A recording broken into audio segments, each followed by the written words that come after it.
Cliquez. Craquez. Salut Mathieu. Salut Fabienne. Bienvenue dans Bas de Carré, le podcast qui ouvre le dialogue avec les Réunionnais du monde entier.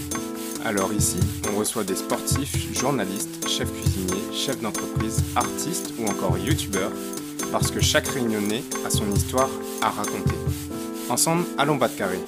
Allons découvrir qui ils sont et comment ils font pour garder en eux la Réunion.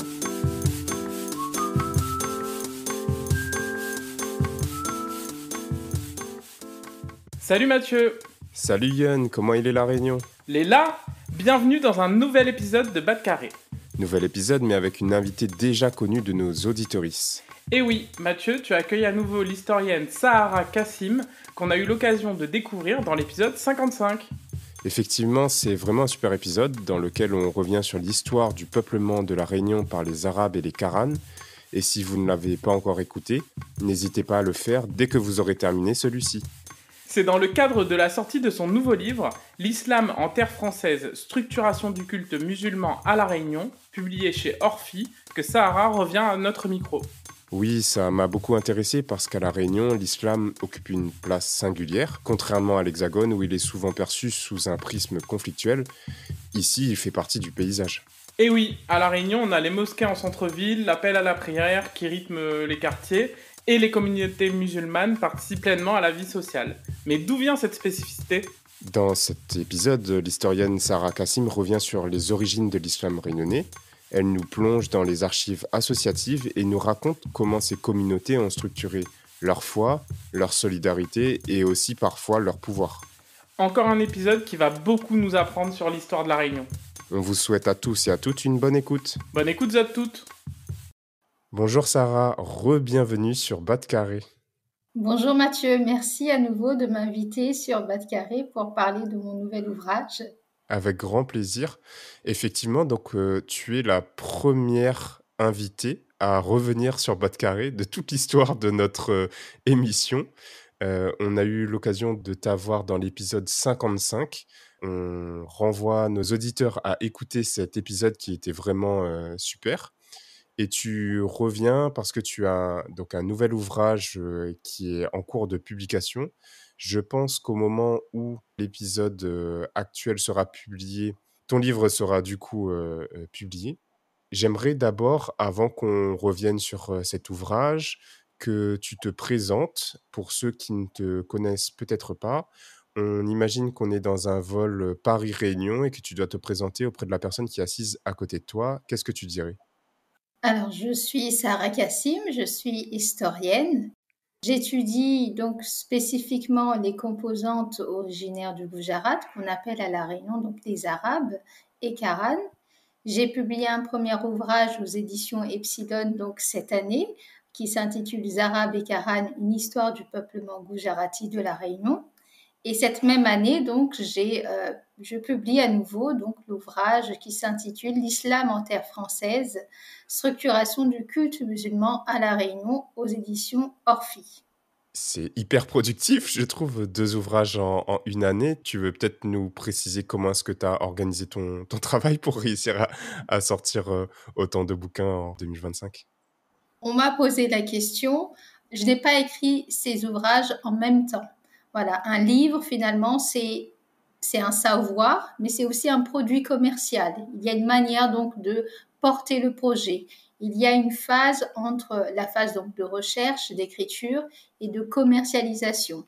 Donc le premier ouvrage, Les Arabes et Karanes, je l'avais écrit en 2023. Donc l'écriture s'est achevée en 2023. Donc cette écriture a demandé plus de 7 années donc à la fois de recherche, d'écriture. C'était un projet ambitieux car il a fallu donc aller dans les familles, récolter des archives privées, mais également donc aux archives départementales de La Réunion, donc récolter les archives publiques. Et donc l'écriture s'est achevée en 2023. Et il a fallu par la suite donc travailler la mise en page, faire des relectures. Il faut savoir que la relecture requiert énormément de temps. C'est une phase chronophage mais essentielle personne ne remarquera finalement les petites fautes, mais si ça n'a pas été fait correctement, les gens remarqueront qu'il n'y a pas eu de bonne relecture. Et puis, une fois que l'ouvrage est écrit et que la mise en page est faite, il faut financer l'impression. Donc, il y a eu plusieurs phases avant sa publication, donc en 2025. Le deuxième ouvrage, il est tout aussi ambitieux, mais je dirais que la manière de faire les recherches a été simplifiée.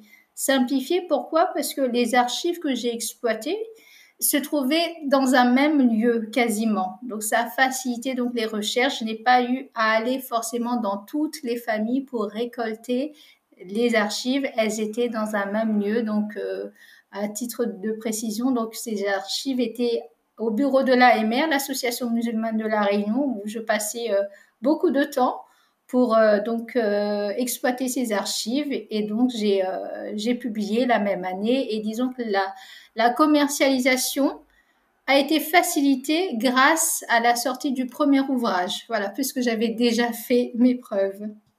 Et comment a émergé l'idée d'écrire ce second ouvrage? Alors, l'idée d'écrire cet ouvrage part d'un postulat qui est que la place de l'islam à La Réunion est différente par rapport à la métropole, à la France hexagonale notamment. La place de l'islam est différente puisque les mosquées sont implantées en centre-ville, la pratique des musulmans est visible.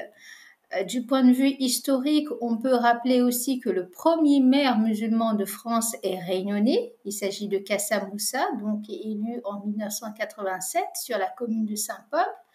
On peut également citer que la première école musulmane sous contrat avec l'État est réunionnaise.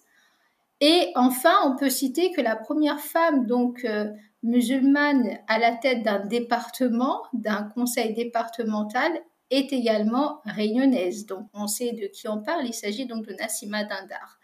Donc, tous ces éléments suscitent finalement des questionnements. Pourquoi la place de l'islam est différente? Donc, il s'agissait pour moi donc de répondre à ces questions, d'interroger, et l'histoire donc a permis d'éclairer beaucoup de points sur ce sujet-là. Tu nous as parlé des archives. J'imagine que c'est un point qui est hyper important dans la rédaction, dans ta recherche et dans la construction de ton ouvrage. Est-ce que tu veux nous en dire un mot? Alors, l'histoire est basée donc sur l'exploitation d'archives. Concrètement, si on n'a pas d'archives, on ne peut pas écrire l'histoire. Écrire l'histoire, ce n'est pas être inspiré. Voilà, si on n'a pas d'archives, on ne peut pas écrire l'histoire. Et je dirais que l'opportunité d'écrire cet ouvrage s'est présentée aussi grâce à de nouvelles archives donc, que j'ai trouvées au siège social de l'AMR, l'Association musulmane de la Réunion à Saint-Denis. Donc voilà, c'est la découverte de ces nouvelles archives qui a permis donc d'écrire cet ouvrage. D'accord. Donc, comme le précédent ouvrage, c'est vraiment 2 livres dans lesquels donc moi j'ai eu l'occasion de les parcourir. On voit énormément de photos, de documents, d'articles de journaux qui permettent donc toi de baser ton travail, mais pour nous lecteurs aussi de voir illustrer tes propos et c'est hyper chouette. D'ailleurs, on aura l'occasion de mettre en avant, quelques-unes de ces photos, grâce à toi sur nos réseaux sociaux pour montrer justement, la richesse de ces archives et c'est vraiment super. Maintenant qu'on a un peu le cadre, de la rédaction de ce livre, j'aimerais qu'on entre, dans le vif du sujet. Quand on pense à l'islam à La Réunion, pour moi, on pense surtout à l'arrivée des Gujarati, qu'on appelle les Arabes, à partir de 1850 à La Réunion et à l'arrivée des Karanes depuis Madagascar dans les années 1970. Mais en fait, dès les premières pages de ton livre, dans la préface, on nous apprend que les premiers musulmans qui arrivent sur l'île, ils arrivent bien plus tôt. Oui, donc à La Réunion, il y a deux groupes de musulmans sunnites. Donc, ce sont les Arabes, comme tu as dit, et la composante originaire de l'archipel des Comores. Donc là, c'est le groupe donc, des musulmans sunnites. Il y a aussi donc 3 groupes chiites, ce sont les Karanes. Et donc, ce sont les Arabes qui ont institué les premiers l'islam sunnite à La Réunion, mais bien avant eux, il y a eu parmi les esclaves, puis parmi les engagés, des musulmans. Mais eux, compte tenu donc de leur situation servile, n'ont pas pu pratiquer l'islam. et ils n'ont pas pu donc implanter de lieu de culte. Donc il y a eu, oui, avant l'arrivée des Arabes, des musulmans à La Réunion, parmi les esclaves, mais ils n'ont pas pu donc pratiquer leur culte du fait de leurs conditions serviles. Donc ce sont donc les Arabes qui ont institué l'islam sunnite à La Réunion. Oui, c'est très clair et c'est surprenant, je ne savais pas du tout, je pensais que ça avait débuté à partir de 1850, mais en fait, ce n'est pas le cas. Et donc, on comprend qu'il y a quand même eu, un vrai changement à partir de 1850. Est-ce qu'il y a un événement majeur qui marque la structuration du culte musulman à La Réunion? Alors, l'événement majeur qui marque la structuration de l'islam à La Réunion, c'est l'édification donc de la mosquée de Saint-Denis, donc 1905. La mosquée donc de Saint-Denis qui s'appelle Nour et Islam, lumière de l'islam. Elle est aujourd'hui présentée comme étant la première mosquée de France et comme j'explique dans l'ouvrage, il faut nuancer un peu cette affirmation puisque dès le XVIe siècle, il y a la mosquée de Tigoni à Mayotte. C'est vrai qu'à l'époque, donc Mayotte n'est pas encore un territoire français, mais disons que ce qu'il serait plus juste de dire du point de vue donc de l'histoire, c'est que la mosquée de Saint-Denis est la première mosquée française construite en terre française selon la tradition républicaine française et restée française. Puisque bien avant La Réunion, il y a eu Maurice, 1805, qui inaugure également une mosquée. Mais Maurice n'est plus aujourd'hui donc un territoire français. Donc c'est pourquoi il faut nuancer ce propos-là pour être juste historiquement.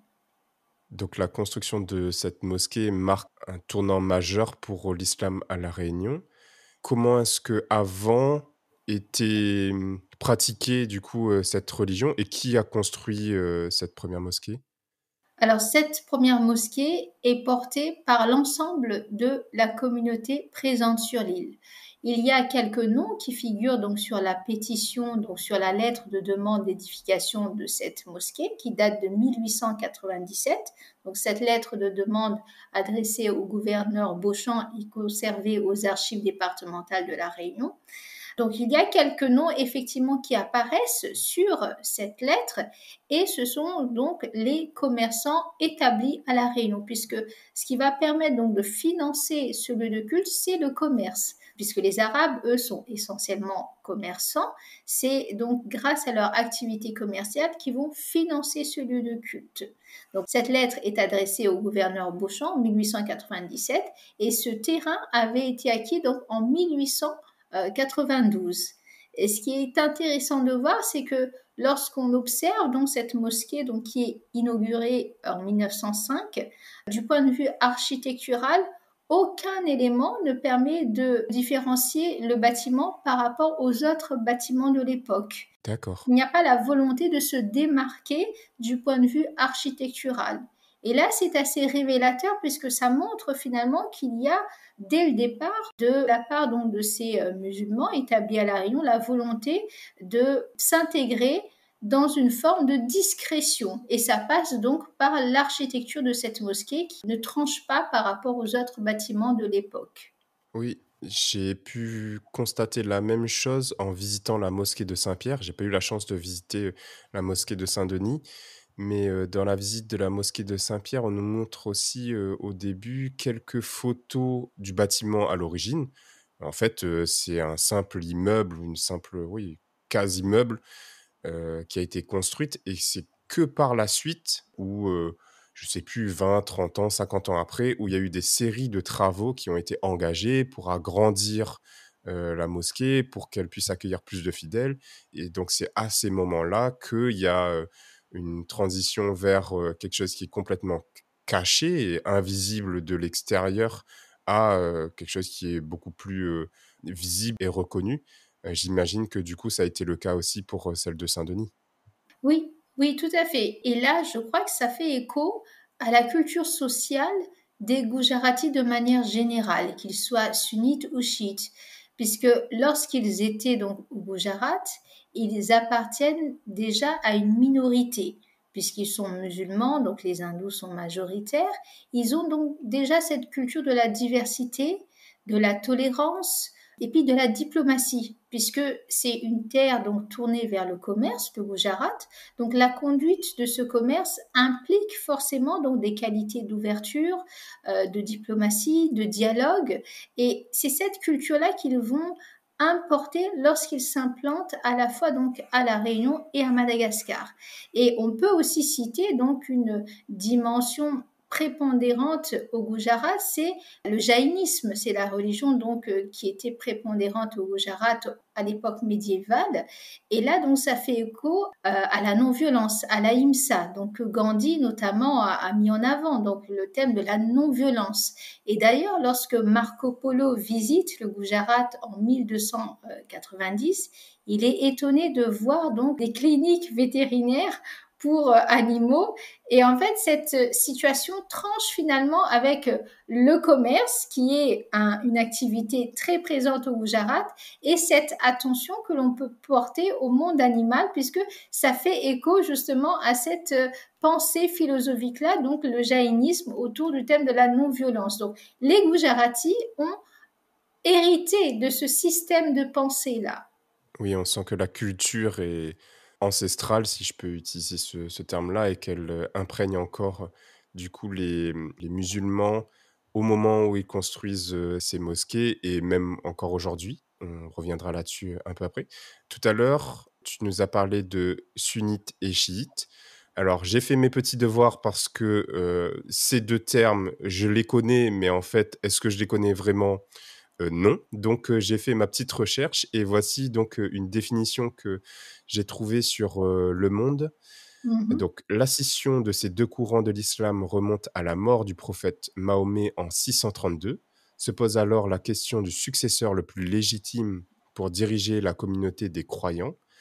D'un côté, on va avoir les futurs chiites qui désignent Ali, gendre et fils spirituel de Mahomet au nom des liens du sang. Et de l'autre côté, on va avoir les futurs sunnites qui désignent Abu Bakr, un homme ordinaire, compagnon de toujours de Mahomet, au nom du retour aux traditions tribales. Dans le monde, on a une majorité de musulmans qui soutiennent Abu Bakr, qui devient le premier calife. Depuis, les sunnites ont été majoritaires. Ils représentent aujourd'hui 85% des musulmans du monde. Les seuls pays à majorité chiite sont l'Iran, l'Irak, l'Azerbaïdjan et le Bahreïn, mais d'importantes minorités existent au Pakistan, en Inde, au Yémen, en Afghanistan, en Arabie Saoudite et au Liban. Donc, je vous dis ça pour avoir quand même un peu le cadre de qui on parle. Et ma question, elle est, est-ce qu'il y a une spécificité de l'islam à La Réunion? Oui, parce qu'il y a donc des communautés musulmanes sunnites et des communautés musulmanes chiites. Et là, donc, pour reprendre ton explication, l'islam, tout comme la chrétienté, a connu plusieurs divisions. Donc, on peut citer donc les principales divisions de la chrétienté. Il y a eu d'abord l'Église catholique romaine, puis orthodoxe, puis le protestantisme, et ainsi de suite. Et il y a eu donc bien d'autres divisions. L'islam a connu également ces divisions.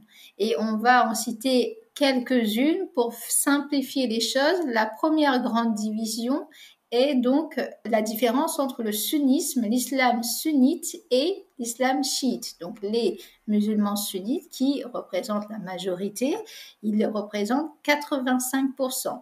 Les chiites, eux, donc représentent 15%.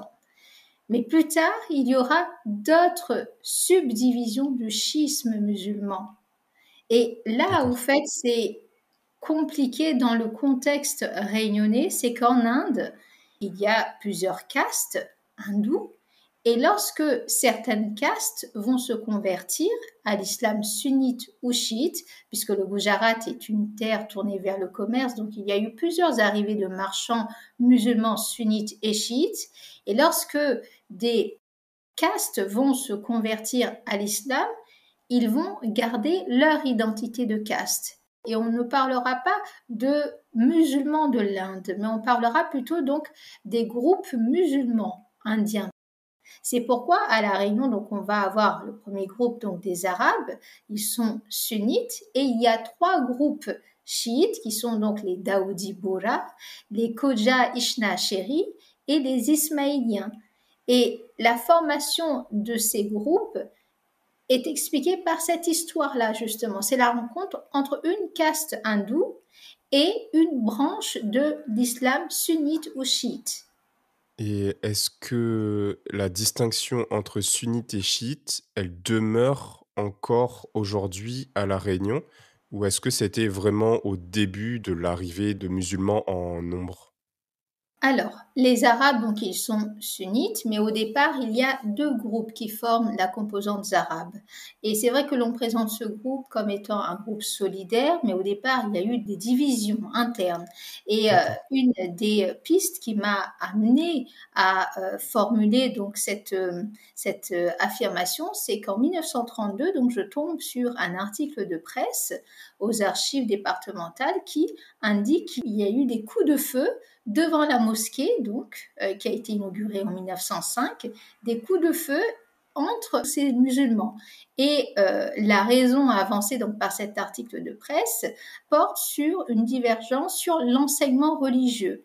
Et là, donc, en faisant mes recherches, je me rends compte qu'au départ, donc, il y a deux groupes, donc ce sont les Sultis qui viennent de la région de Surat, et il y a un autre groupe, donc les Barouchis, appelés Baïsab également, qui viennent de Barouch.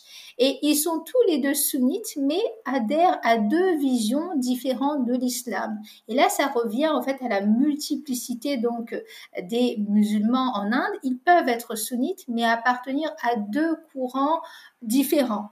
Et là, donc, dans le cas donc de ces Arabes, au départ, ils formaient deux groupes, mais aujourd'hui, ils ne forment plus qu'un seul groupe. Donc, ils adhèrent tous au sunnisme. Parce que les familles se sont mariées, se sont rapprochées? C'est comme ça que ils ont fini par fusionner? Je sais pas si le terme est bon, mais Ah oui, parce qu'il faut dire, entre ces deux groupes, donc c'est-à-dire entre les Sultis et les Baïsab, il n'y avait pas d'échanges matrimoniaux.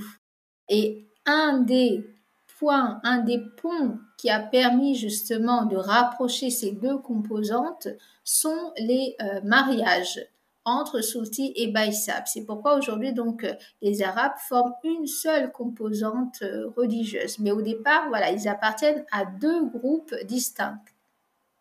d'accord. Aujourd'hui, donc, on parle de Zarab et de Karan.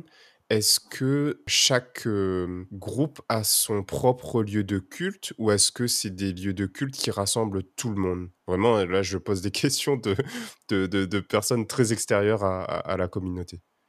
Alors, on a cité l'exemple donc des Arabes qui formaient au départ deux groupes distincts, mais aujourd'hui ils forment plus qu'un seul groupe. Alors, ce qu'il faut quand même savoir, c'est qu'au départ, les deux groupes financent les mosquées, mais l'enseignement qui était dispensé était celui des Soutis, donc c'est-à-dire ceux qui venaient de Surat. Mais aujourd'hui, on dispense donc le même enseignement pour tous les Arabes. Donc là, c'est la situation donc des sunnites. Pour ce qui est donc des chiites, il y a eu donc, comme on l'a dit, trois groupes chiites. Il y a les Daoudi Bola qui sont chiites ismaéliens septimains, donc c'est la division, en fait, les subdivisions de l'islam chiite. Il y a aussi donc les Khoja Ishnacheri qui sont chiites duodécimains, c'est la principale branche du chiisme musulman dans le monde, c'est par exemple donc la religion nationale de l'Iran. Et il y a aussi donc les Ismaéliens qui eux sont chiites ismaéliens nizarites. Et ces trois groupes, lorsqu'ils arrivent donc à La Réunion à partir de 1972, ils vont chacun édifier un lieu de culte propre à leur tradition religieuse. Donc, pour répondre à ta question. D'accord. Et alors, est-ce qu'il y a, quelque chose qui différencie le modèle de l'islam à La Réunion? Est-ce qu'on peut dire qu'il y a un islam réunionnais versus un islam, à l'Hexagone? Ou dans le monde? Oui. Alors, en France hexagonale, il y a plusieurs groupes musulmans, à La Réunion aussi. Et je dirais que ces musulmans, parce qu'ils sont donc divers et variés, donc on l'a dit, trois groupes chiites et deux groupes sunnites, ils forment une diversité dans la grande diversité réunionnaise. Pas forcément connue, puisque pas forcément visible, mais en tout cas, ils représentent une richesse culturelle.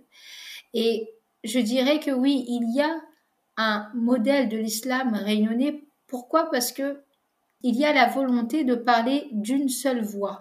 Je vais citer l'exemple donc du CRCM, donc le Conseil régional du culte musulman, donc qui représente les musulmans de la Réunion. Il y en a un dans chaque région de France, et le seul à l'échelle nationale à inclure à la fois la composante sunnite et chiite, alors qu'ailleurs, les CRCM représentent uniquement la composante sunnite. Donc, je dirais que cet islam à La Réunion, il est divers et varié, et il a donc cette volonté de parler d'une seule voix à travers notamment donc le CRCM. Et puis, moi, d'un point de vue extérieur, j'ai l'impression aussi qu'il est beaucoup plus intégré à la vie sociale, à la vie économique, que ne l'est, l'islam en France de manière générale. Oui, et là, ça fait écho donc à la culture sociale qu'on a citée au départ, puisque ces Arabes, lorsqu'ils arrivent à La Réunion, ils ne sont pas, contrairement aux musulmans donc de la France hexagonale, issus de colonies françaises. Ils sont issus d'une colonie anglaise. Donc, lorsqu'ils arrivent à La Réunion, ils ont un statut d'étranger. D'ailleurs, beaucoup, certains, connaîtront l'apatridie au moment de l'indépendance de l'Inde en 1947. Donc déjà, leur appartenance est différente. Et on l'a dit tout à l'heure, ils sont originaires du Gujarat, là où ils étaient déjà minoritaires, donc ça conditionne un peu donc leur manière de s'intégrer. Il y a une culture d'intégration propre à ces Gujaratis. Dès le départ, ils vont entretenir de bonnes relations avec l'autorité en place. Et fait intéressant, lorsqu'ils inaugurent donc la mosquée de Saint-Denis en 1905, la population locale est invitée donc à participer à cet événement. Donc on voit bien là qu'il y a à la fois donc la volonté d'établir un dialogue avec l'autorité en place, mais aussi avec la population locale. Donc ça montre une certaine forme d'intelligence sociale, justement grâce à leur culture sociale d'origine. Dans les images d'archives, on voit justement que on a des personnes représentant l'autorité qui viennent visiter, les mosquées. Je pense à Jacques Chirac, je pense à des premiers ministres. Tout ça, c'est des choses qui sont à retrouver, dans le livre et qui illustrent, justement ce que tu viens de dire. Il y a un point qui est hyper important dans ton livre et tu nous as dit que tes archives venaient justement, d'une association. Donc en fait, tu montres que les associations musulmanes réunionnaises, elles n'étaient pas uniquement culturelles, mais aussi, commerciales et sociales. En fait, c'est quoi une association musulmane et quel rôle elle a joué dans, la structuration de l'islam à La Réunion, dans le fait de faire en sorte que les musulmans soient bien représentés? À quoi ça sert déjà, premièrement? Alors, ces musulmans sunnites et chiites, lorsqu'ils sont au Gujarat, ils forment donc un groupe social que l'on pourrait comparer à une caste. Et le terme exact, c'est une jamaat. Une jamaat en Inde, c'est le groupe social musulman. Et donc, lorsqu'ils arrivent à La Réunion, l'association va servir à recréer leur cadre culturel et cultuel surtout. C'est pourquoi donc les premières associations qui sont créées sont cultuelles. Ce sont les associations qui vont gérer donc les mosquées. On peut citer donc la première qui est créée en 1915, donc c'est l'association de gestion de la mosquée de Saint-Denis. Et on peut OK. citer notamment à partir de 1978 donc la première association de gestion de mosquées chiites qui est donc intitulée Association Shia Ishna Asheri Jamaat. Il y aura ensuite donc plus tard d'autres associations, notamment dans le sport, mais également les associations de philanthropie qui vont D'accord. servir de support à porter donc des actions caritatives. D'accord. Oui, ça, c'était quelque chose qui m'avait surpris en parcourant l'ouvrage, ce côté, philanthropique et j'ai compris que c'était un élément qui était, important pour, la communauté, pour, peut-être les personnes, les plus aisées de la communauté, de rétribuer, mais pas uniquement aux musulmans, parce qu'on voit, des dons lors du téléthon, ce genre de choses. En quoi est-ce que la philanthropie, c'est un élément, qui est, constitutif ou en tout cas, important pour la communauté musulmane? Alors là, pour bien comprendre la démarche que j'adopte, je vais citer Michel Foucault. Michel Foucault, donc, qui n'est pas historien, mais qui est philosophe français, et qui a eu un impact important sur la manière d'écrire et d'appréhender l'histoire.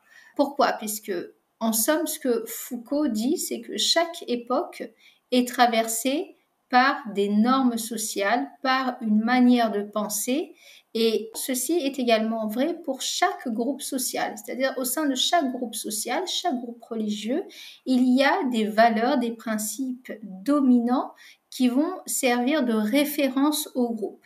Alors, pourquoi je parle de ça ?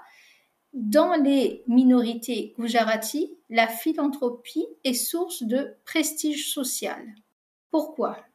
Puisque lorsqu'ils étaient donc en Inde, ils appartiennent à une caste. Et qu'est-ce qu'une caste finalement ? C'est un État dans l'État. C'est-à-dire que c'est un groupe semi-autonome qui va s'autogérer, à la tête duquel donc il y a un chef qui va représenter donc les membres de la caste et qui va aussi faire le lien entre l'autorité en place et les membres du groupe. Et bien souvent, celui qui représente donc le groupe est le commerçant le plus aisé. En tout cas, ça a été le cas donc des communautés dont on parle. Et au sein de ces micro-sociétés, avoir l'aval de ses pairs, c'est montrer une image positive de soi. Et montrer une image positive de soi, ça passe par la philanthropie, mais aussi et surtout par le financement des lieux de culte. Financer un lieu de culte, participer au financement d'une mosquée, c'est source de prestige, c'est être bien vu par les membres de la communauté. C'est pourquoi la philanthropie donc est source de prestige social et cette dimension fait aussi écho aux principes coraniques, puisqu'on parle là donc de musulmans. Et l'aumône a des vertus purificatrices dans le Coran. Il n'a pas qu'une visée altruiste. En réalité, lorsqu'on donne, c'est suivre une voie de purification intérieure. Donc, la philanthropie tient une place essentielle dans ces communautés de par ces deux aspects. Donc, à la fois cette culture sociale qui implique que tout individu qui donne et qui est généreux est bien vu, et il y a aussi la dimension religieuse, puisque l'aumône a une place importante dans l'islam. Et donc, pour revenir à Michel Foucault, c'est ce qu'il dit en somme, c'est chaque communauté, chaque groupe social, chaque société est traversée par une culture dominante, ce qu'on appelle les doxas en somme, c'est-à-dire les idées que l'on ne remet plus en cause parce qu'elles sont tellement ancrées. Et le travail de l'historien, justement, c'est cela, c'est à partir des actions que l'on mène, que des individus mènent à travers les discours que l'on produit, qu'est-ce qui finalement reflète cette culture dont ils sont animés ? Quels principes ce discours, ces actions mettent-elles en avant ? Voilà, donc c'est vraiment se déconditionner et c'est aussi questionner aussi d'une certaine façon ses propres croyances, ses propres valeurs de... Est-ce que tu as compris ou est-ce que je poursuis ? Oui, en tout cas, moi, je trouve que c'est génial parce que ça illustre à nouveau à quel point la culture qu'ont ces communautés remonte à vraiment la culture qu'il y avait en Inde ou au Gujarat et que en plus de ça, le côté islam et les règles qui sont données dans le Coran va rajouter une couche et qui C'est donc ça. justifie entre grands guillemets le philanthropisme. Je trouve ça merveilleux d'arriver à comprendre ça. Je reviens sur la partie association. Mhm, Tu nous as parlé de l'AMR au tout début de notre échange. mhm. C'est quoi l'AMR et en quoi c'est une association qui est importante pour l'islam réunionnais? Au départ, la gestion des premières associations est réservée aux membres masculins. C'est-à-dire que l'association sert de gestion donc, du lieu de culte et dans ces associations de gestion de mosquées notamment, on a la mention de ces noms de castes auxquels je faisais référence. Donc, dans le cas des Arabes, on a la mention de Sunni Suti Vohra et c'est la même chose donc dans les trois autres associations chiites. Il y a donc la mention de leur appartenance anthropologique donc qui vient du Gujarat. Et lorsque l'association musulmane de la Réunion, l'AMR, est créée en 1982, il y a une différence majeure, c'est qu'il n'y a plus de restrictions. C'est-à-dire que les femmes peuvent faire partie de l'association. Et le nom, donc, Association musulmane de la Réunion, est aussi révélateur d'une identité musulmane universelle. C'est-à-dire qu'il n'y a pas donc de référence à une identité qui vient du Gujarat. On utilise donc le terme musulman qui peut à la fois donc inclure la composante sunnite et chiite, et c'est d'ailleurs la première association de l'île qui inclut parmi ses membres fondateurs à la fois donc des sunnites, des musulmans sunnites et des musulmans chiites, là où les premières associations étaient réservées uniquement à leur groupe d'appartenance religieuse. Donc là, il y a clairement une rupture lorsque l'AMR est créée en 1982. Donc à la fois sur le côté rassembleur de toutes les branches de l'islam, et à la fois parce que ça rassemble les hommes et les femmes dans une association musulmane pour la première fois à La Réunion. C'est sur ces deux pans. Oui, tout à fait. D'accord. D'ailleurs, les femmes vont jouer un rôle très important au sein de l'AMR. Et là, juste pour illustrer donc la dimension nouvelle donc, de cette association, à l'époque, lorsque j'ai fait mes recherches, je suis tombée sur une note des renseignements généraux, donc aux archives départementales. Donc, juste après la création de cette association, on a donc une note qui signale donc au cabinet du sous-préfet, je cite, il s'agirait donc, en parlant de l'AMR, d'une structure d'action se situant au-delà des actuels notables musulmans modérés et prudents. Donc, c'est une manière, au fait, d'affirmer qu'il s'agit là d'une nouvelle association et qu'il faudra aussi être prudent quant à ses actions. Donc, vous voyez, on a vraiment là la reconnaissance aussi d'une nouvelle association qui n'a jamais existé dans son action et dans sa portée. Je reviens sur le côté homme-femme. Est-ce que la création de l'AMR a changé des choses au sein des autres associations? Est-ce que du coup, depuis 1982, je crois que tu as dit la création de l'AMR, il y a plus de femmes dans les associations musulmanes réunionnaises? Et quel est le rôle des femmes dans cette association à l'époque? Alors, les femmes sont surtout actives au sein de l'AMR dans les commissions que l'on appelle les commissions sociales et les commissions femmes, donc qui mènent plutôt donc des activités caritatives et culturelles à travers notamment donc des manifestations, des conférences. Donc elles vont être actives à ce niveau-là. Et je dirais que l'AMR a impacté de manière considérable la manière de représenter les musulmans à La Réunion.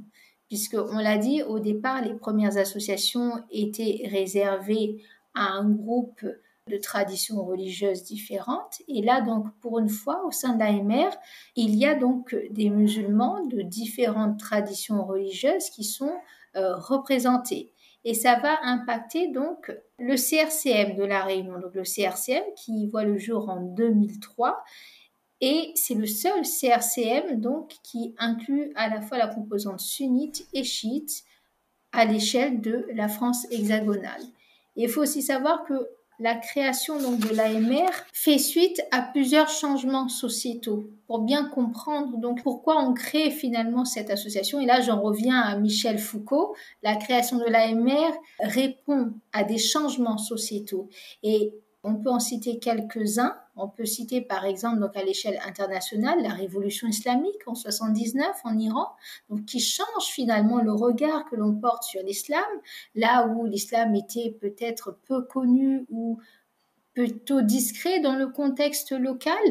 On peut aussi citer donc à l'échelle nationale où l'islam devient deuxième religion de France, puisque entre 1945 et 1970, on fait venir justement des anciennes colonies la population maghrébine pour travailler notamment dans les usines. Donc il y a un boom économique. Donc là, le visage de la France change, donc, puisque l'islam devient deuxième religion de France.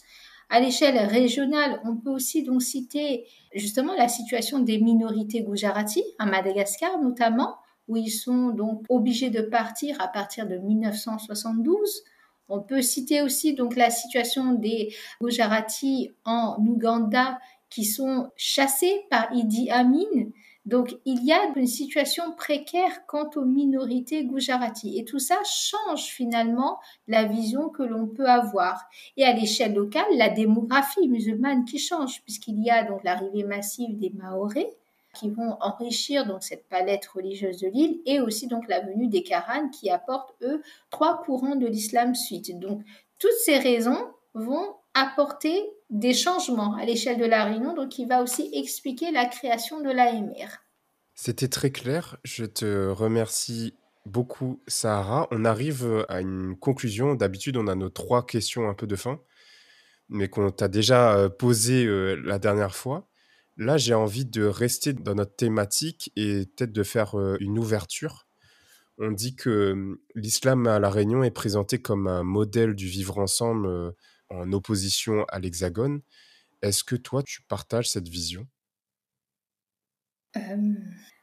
Oui, il y a un vivre ensemble à La Réunion, mais ma position d'historienne m'amène forcément à me poser la question pourquoi? C'est l'éternelle question, pourquoi? Parce que dire que c'est une situation positive ou négative, c'est finalement affirmer une certaine forme de jugement, et en histoire, on s'écarte de tout jugement. Il s'agit d'expliquer finalement pourquoi à La Réunion il y a ce vivre ensemble, pourquoi la situation donc de l'islam est différente. Ce qu'il faut bien retenir, c'est que la situation de l'islam à La Réunion est différente puisque la place de l'Église est différente. La Réunion est donc une ancienne colonie de plantation, et à l'époque donc de l'esclavage, la seule instruction à laquelle les esclaves pouvaient prétendre, c'est l'enseignement religieux. L'Église a joué donc ce rôle-là auprès des esclaves. Plus tard, donc, lorsqu'il y a eu d'autres arrivées, notamment les engagés, les Malbars, les Chinois, le catholicisme finalement a servi de religion d'intégration. Donc l'Église a servi de pont entre les différentes communautés pour créer aujourd'hui ce qu'est La Réunion. La situation donc des musulmans est quelque peu différente parce que eux ne se sont pas convertis au catholicisme comme toutes les personnes venant de l'extérieur, mais ils ont joué un rôle majeur dans la création du groupe de dialogue interreligieux en 2000. Donc, ils ont joué ce rôle-là majeur en s'investissant de manière visible à travers les médias, notamment dans le dialogue islamo-chrétien. Et donc, je reviens à mon idée de départ. Donc, l'islam à La Réunion est différent puisque la place de l'Église est différente. Et pourquoi finalement cette situation est différente de la métropole? Il faut bien se poser cette question puisque au XVIIIe siècle, qu'est-ce qui anime la société française? C'est l'esprit des Lumières qui va aboutir plus tard à la Révolution française. Et l'esprit des Lumières, qu'est-ce que c'est? C'est qu'à un moment donné, on se dit que pour libérer l'homme, il faut se libérer de la monarchie, il faut se libérer donc de l'Église aussi, pour que l'homme soit libre et qu'il vive selon sa raison. Donc cette façon de penser a eu un impact considérable sur la société française hexagonale, qui a aussi donc eu un impact sur la laïcité en France, qui est différente des autres laïcités européennes. Et La Réunion, finalement, donc, est une colonie française, mais une colonie donc de plantation qui a connu l'esclavage, et donc la manière dont on appréhende ces idées et les religions est forcément différente. Ce qui explique pourquoi à La Réunion, il y a donc une approche des religions qui est différente, qui va favoriser ce vivre ensemble. Voilà, donc ma position ne consiste pas à uniquement pour dire est-ce que je suis d'accord ou pas, c'est vraiment de questionner pourquoi il y a ce vivre ensemble-là à La Réunion. Merci beaucoup, Sahara. Où est-ce qu'on peut retrouver ton travail? Alors, l'ouvrage L'islam en terre française, structuration du culte musulman sera disponible en librairie à compter de novembre de cette année. Donc, il correspond exactement aux 120 ans de la mosquée de Saint-Denis. Wow. Donc, ça coïncide avec cette date-là. Alignement des planètes. Et on mettra dans tous les cas le lien en description vers l'ouvrage. Je te remercie encore d'être venu à notre micro. J'espère qu'on aura l'occasion de t'avoir à nouveau pour un 3e ouvrage, mais je te souhaite d'ici là de prendre quelques vacances. Et puis, on se dit à bientôt. Merci Sarah. Merci à toi, à bientôt. On espère que cet épisode vous a plu. Pour nous aider à trouver des invités toujours plus extraordinaires, laissez-nous une note sur Apple Podcast, 5 étoiles de préférence. Et pour ne manquer aucun épisode, suivez-nous sur Instagram à @bat_kare. Un grand merci pour votre écoute et on se retrouve dans 2 semaines pour un prochain épisode. Allez, on la retrouve!